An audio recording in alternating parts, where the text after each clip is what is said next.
In the heart of the sprawling wilderness on the edges of Sabi Sand, where golden plains intersect with dry riverbeds, and where the night is not merely darkness, but an open stage for roaring and predation, a lion was born, unlike any of his kind. There, amid a pride known as the Airfield Pride, he came into the world. A cub with stern features, his thick mane grew unusually fast, and his gaze hid behind it silent death and a terrifying soul. That cub would come to be known as Mr. T, or the devil who drowned the savannah in blood and rage. He was born around 2001 or 2002.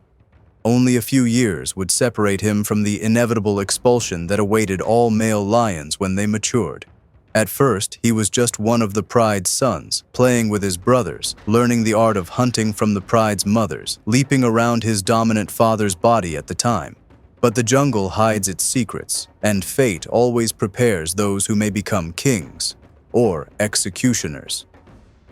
When he reached the age of 3, the moment came, and he was expelled from the pride.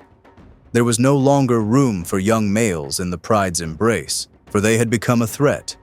He and his 5 brothers, Mapogo, Kinky Tail, Dreadlocks, Rasta, and Pretty Boy, set out to begin a life of wandering.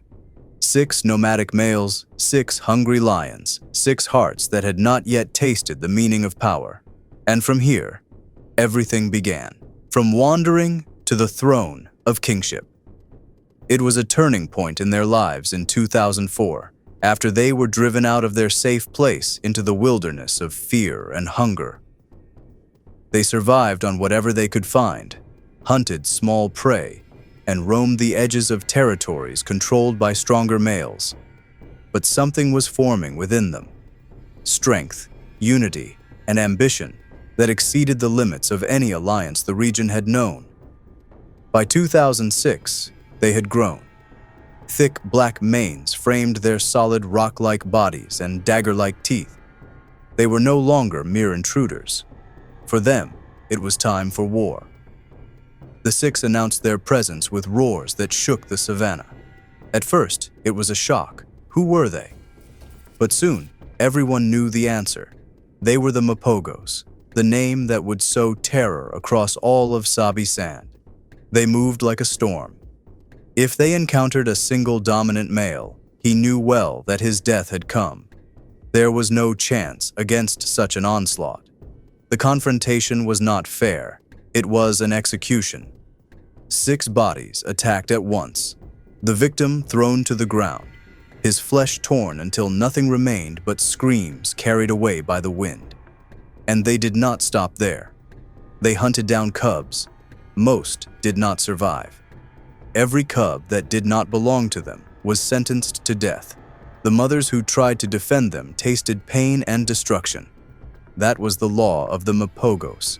Either you are of our bloodline, or you are erased from existence. With such ruthless ferocity, they extended their control over nearly half the reserve within months. Never before had modern history witnessed an alliance of such scale and brutality. The Devil's Feast.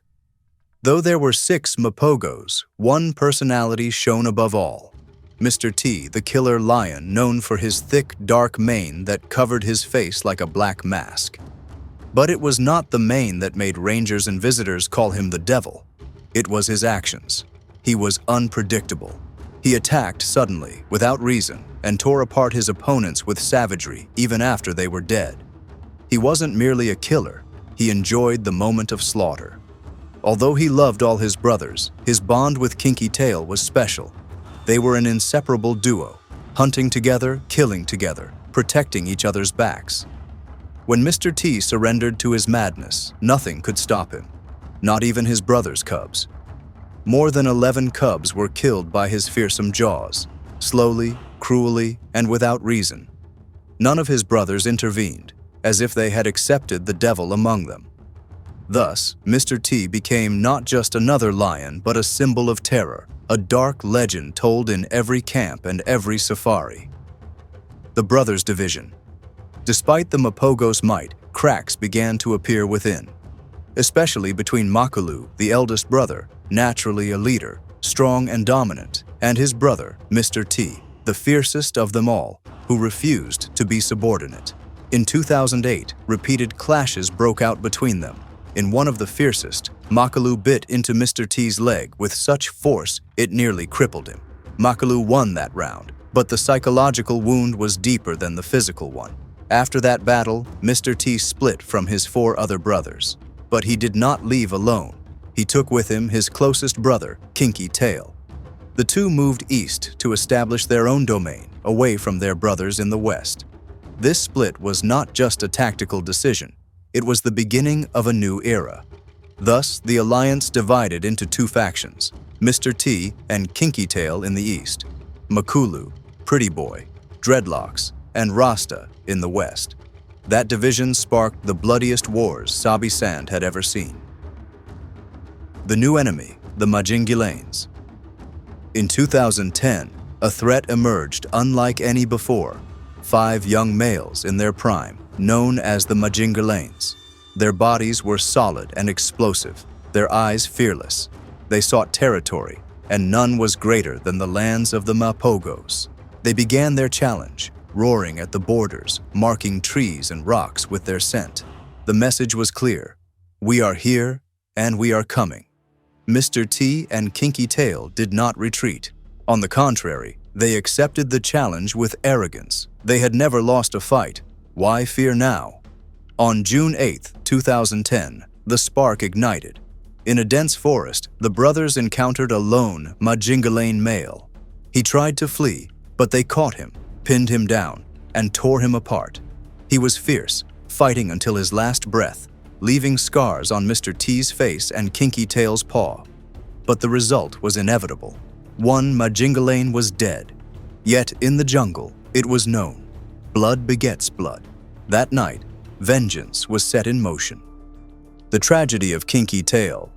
Under the cover of darkness, the Majingilanes moved, furious and seeking revenge.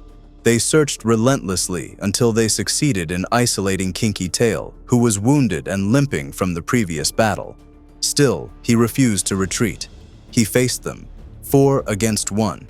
He fought fiercely, injuring and pushing them back, but eventually, he fell beneath their brutal strikes and biting jaws.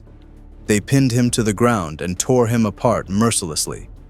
By the time Mr. T arrived, it was too late. He saw his brother, his other half, being ripped apart between the enemy's jaws. He tried to attack and save him, but the odds were against him. They chased him away, forcing him to flee. When he returned, everything was over. Kinky Tail was nothing but a shredded corpse.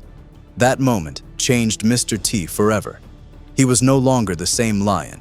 He became darker, filled with hatred and fury, as if Kinky Tail's soul had turned into boiling blood in his chest. For 2 whole days, he stood at the eastern borders roaring for his dead brother without pause. His mourning echoed through the wilderness. But the jungle shows no mercy, and he had to go on. The Devil Unleashed. Mr. T returned to his brothers in the west, but something inside him had shattered. He was no longer just a powerful king. He was now a true devil. He began killing his brother's cubs one by one. More than 11 cubs died by his claws over a few months. None of his brothers tried to stop him. Perhaps they feared him, or perhaps they understood that the pain inside him could not be calmed. The Mapogo coalition shrank after Rasta's mysterious disappearance. Only 3 remained, Mapogo, Pretty Boy, and Mr. T, still kings of the West.